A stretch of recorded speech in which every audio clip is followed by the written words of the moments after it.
ใจอายอยู่ขังเคยมีคู่ขังอยู่เคียงกายนวลนาง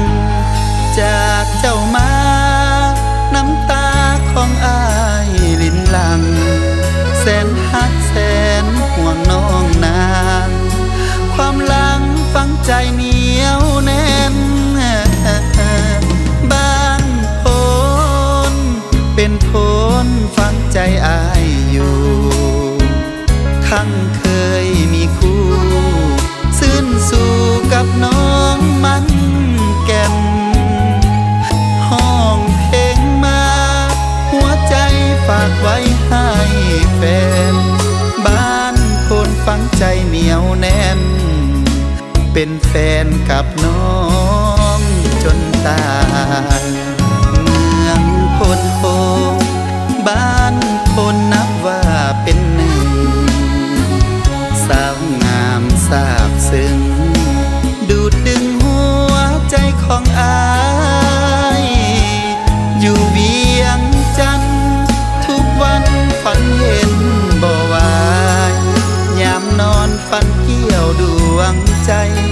นอนหลับไปอายฝันเห็นหน้าบ้านโพนบ่โดนอายคงมาอยู่ยังหายอดสู้อักอยู่บ่ได้ลืมลาน้องจงคอยรอคอยอายมาวิวา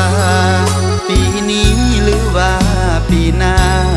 อายจะมาสู่ขอนวลนาง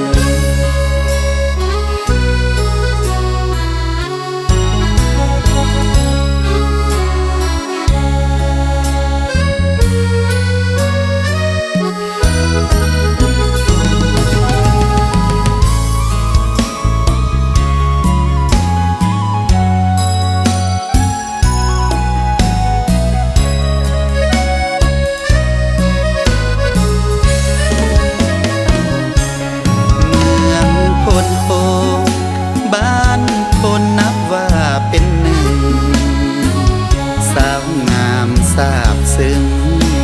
ดูดดึงหัวใจของอายอยู่เวียงจันทร์